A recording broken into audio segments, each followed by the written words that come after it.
All right, so we just installed this Wolfbox digital mirror with GPS and rear camera.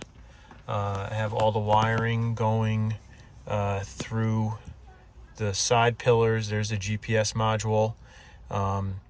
The rear camera also goes that way, and then it goes through the center console, and then I have power that goes up through that pillar, and then it goes into the glove box here, which is where I have the power adapter. Let's see, we got a front camera right now. If I put the car into reverse, it switches so we can see behind me. It's just a super wide camera, so you can adjust it, and then I can come out of reverse, and you can manually push record. I can get side-by-side view of back and front. I can take a picture. I can push record, so it'll record both if I wanted to. You can see it's got GPS. It'll give me my active speed if I wanted to. I can record a session. I can stop recording. I can go into the settings. We have some standard settings like time, language, click tones, and stuff like that.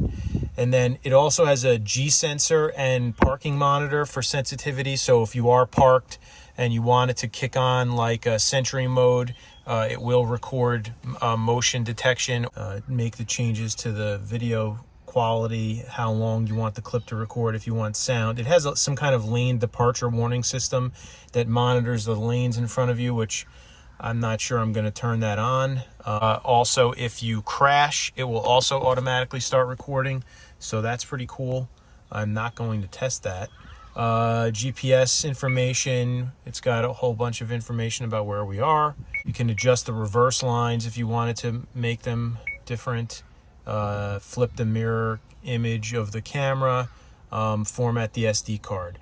And then what we can do is if we want to see what's been recorded, it's actually started to record now, so we're going to stop that. If we want to see what's been recorded, we could look through the files, whether it's the front camera or the rear camera. It'll automatically lock certain images or files that it creates if it's motion or G sensitive. Otherwise, it'll just keep looping and recording over and over. Here we go. This is the video that it got my audio as I was talking, and we can scroll through. You can see this is when I was installing it, and you can go and look at any of the other recordings. Otherwise, here it is. It was a pretty straightforward installation. We'll go to the back of the car real quick and show you where it is. So here's the camera.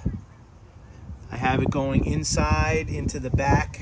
I hid the wire, went through the inside frame of the body of the car, and so far so good. I'm pretty happy with it. That's about it.